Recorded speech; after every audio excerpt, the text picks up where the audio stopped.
From Svitek comes a weekly digital series that shares its insights, concepts, and findings from years of learning and mentorship. Welcome to Svitek Podcast. Welcome, my fellow content creator. It's a pleasure to have you join me virtually and allow me to share this lesson with you. As you may already be aware, it takes more than just talent and skills to make it. One must master mental fortitude, and that's the aim of this series. Today, I want to impart on you a very simple idea, which is to stop hoarding your ideas. This goes for everybody out there. If I'm being honest, it's one of the biggest pet peeves I have, well, apart from drivers not signaling when making turns. But start doing that. Seriously, stop hoarding your ideas. Now, what exactly do I mean by this? Ideas in this context are meant to embody insights and concepts. It does not mean your random thoughts or #fake life on social media. I mean it in the deeper, more meaningful sense. Let's tackle each starting with insights. Insights are anything you learn along the way, anything you can share with the world in order to contribute wisdom. This may be my sentimental side speaking, but Hoda from the Today Show imparted this on me as I listened to her on the Meaningful Conversations with Maria Shriver podcast. She spoke about being on a plane and a stranger gifting her with this idea that everyone's journey is for everyone else because you never know how it can help someone in need. Many spiritual leaders, thinkers, successful people say that when you help others, your life has more meaning. So why not share what you've learned along the way? We all like to pretend that we don't fail because society's made it be the world's worst thing. But it really isn't. It's how we react to it that counts. Took quite a fall, didn't we, Master Bruce? And why do we fall, Bruce? So we can learn to pick ourselves up. It is this resilience and these newfound tactics that we need to be letting people know so they don't repeat the same mistakes. How else are we all going to get better? I'll get into this much deeper in a few moments, but how does it help you to keep someone else down? That's ultimately what you're doing if you don't share what you've learned. It's part of the human condition to pass on our knowledge to newer generations. Doesn't mean they'll always listen, but even if they grasp 10% of it, that's better than nothing. I understand I'm preaching to the choir a little. The simple fact that you're listening to this episode means you value knowledge and therefore must appreciate me sharing this with you. Well, guess what? If it wasn't for amazing people that did the same with me, I wouldn't know what I know. And I hope you share what you learned from me and of course others with those around you. It's how we collectively grow. It's no different than the idea that if a society is healthier, you will become inevitably more healthier yourself. But sharing your experiences, while tough, can be much easier than sharing concepts. It is concepts that people hold on for dear life. They hoard these ideas to no end. I hear so many creatives say they have an idea, but they absolutely refuse to share it with anyone. How does that help? In my experience, it doesn't. Actually, it kills the idea. Concepts, aka ideas, in order to take shape, need to enter the world. Quite literally. An idea is worth nothing if it just stays an idea. It's potential. Potential only has value when it is executed. Quite often, individuals will come up to me and say, I have an idea for a show. I say, that's fantastic. Have you talked to this person about it? They'll say no because they don't want the idea stolen. Sometimes the person will become upset with me for having suggested it. My intention was not to get you ripped off. It was to point you in the direction to see it through. Sure, there's always the chance you'll get ripped off or taken advantage of. But is that any excuse to sit on the sidelines for the rest of your life? Last week I talked about failure being a necessary step forward. If someone screws you over, then that's par for the course sometimes. Trust me. Let me cut to the chase as to why I hate when people hoard their ideas, whether concepts or insights. For one, they spend so much energy protecting that single idea that they never think a new thought again. More importantly though, here's what you're really saying when you latch onto a concept. I'm so untalented that all I could come up with is this one idea. And God forbid if someone else does steal it, because then I'll have nothing left. By holding onto your ideas for dear life, you're desperately clinging to a feeling of success that you haven't actually achieved. At least not with that idea. I try so hard to be creative and think new thoughts daily that if someone were to ever take an idea of mine, I'd say great. Number one, they're not going to execute it like me. That I know. And two, guess what? The novel idea they are taking from me is already old news for me. I've already thought of hundreds of more ideas. That is what I'd rather be using my energy on, creativity. And you know what? I mean it when I say, please take my ideas and run with them. Of course, I mean it in the sense of these lessons and insights I'm sharing, but I also mean it from a concept standpoint. I know I don't have the time to act upon every idea I've ever had, but I'd love to see some of them come to fruition, even if it's not done by me. See, I find the world is so full of ideas and not enough people who actually execute. Real value is in execution, and there are no two people that will execute the idea the same exact way.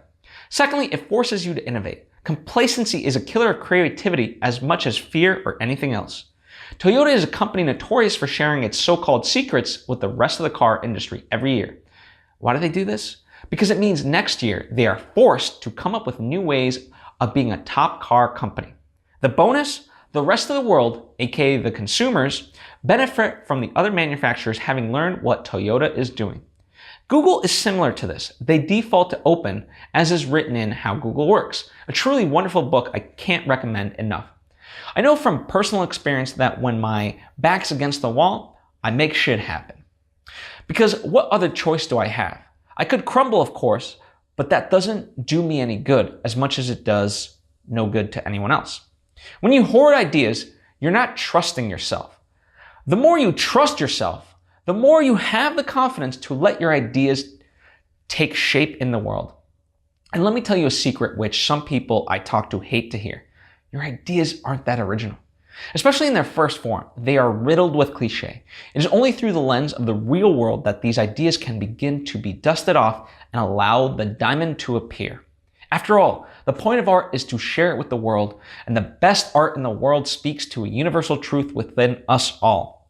In order to get to that truth, it takes patience, but more importantly, input. From my own experience, writing a novel, which is seemingly a solitary craft, requires input from other people.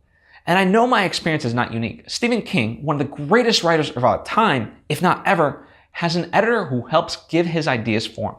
Here's another secret, if you will, which I've already alluded to, but now let me really hammer it home. Even if two people have the same idea, they execute it very differently. Heck, storytellers will argue there are only two types of stories in the world. A stranger comes into town and a person goes on a journey. Assuming this is true, why are we so enthralled with all these TV shows and movies and books? It's because of how these stories are told. Each offers a different perspective. Stop hoarding your ideas and start telling people about them.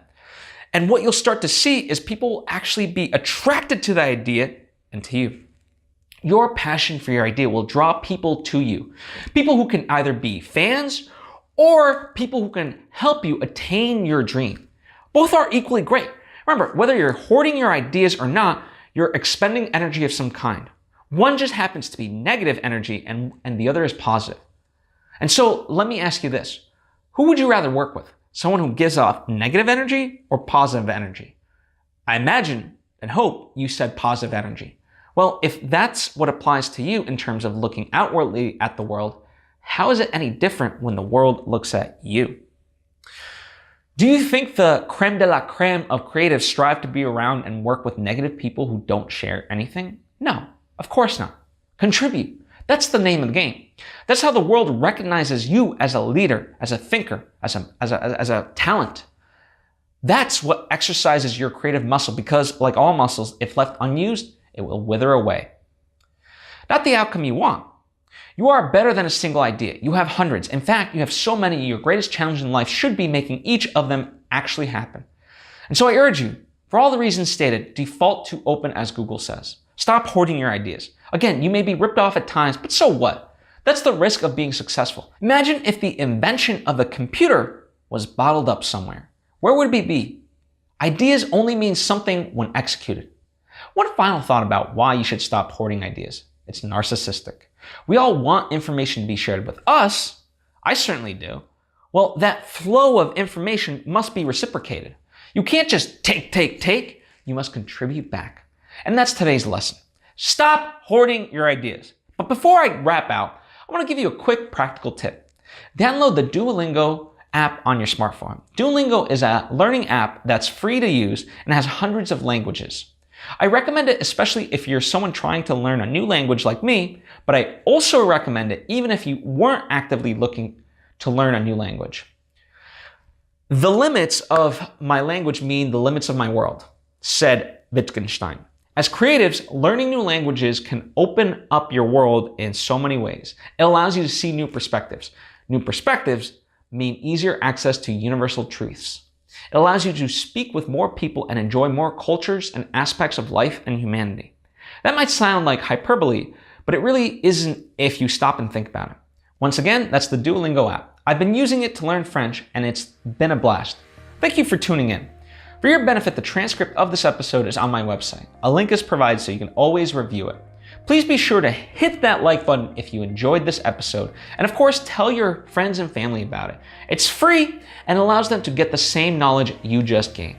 Also, leave a comment with your thoughts and opinions and what lessons you'd like to see me tackle next. The more specific you are with your questions, the better I can answer them. Now, if it doesn't burden you financially in any sort of way, you can support this show on patreon.com/PhilSvitek. Every contribution is truly appreciated and helps defray the costs of putting on the show, which, as you can imagine, takes a lot of effort. To be notified when future episodes release, subscribe on the platform that is most convenient to you, whether that be Apple Podcast, YouTube, Facebook, Google Podcast, Spotify, Stitcher, Anchor, and so on. Specific links are provided below. Lastly, if you're a new host in the LA area, I encourage you to join AfterBuzz TV. It's where I cut my teeth, as I have hundreds of other successful hosts such as AJ Gibson, Katarina Casillas, James Lott Jr., just to name a few. All you have to do is visit AfterBuzz TV's contact page, which I provided below. If you're a college student, they also have a fantastic internship program, so check it out. To keep up to date with the show or other creative projects, you can follow @PhilSvitek or follow my producer, Juliette Vibert, @Bonjour Juliette. Thanks for watching. I'm Phil Svitek, and I'll see you next week with a very special interview with the 21st century creative coach, Mark McGinnis. I'm looking forward to sharing that with you. Bye for now.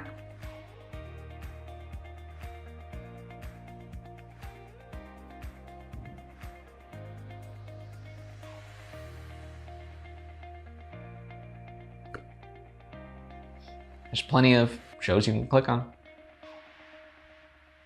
You can subscribe.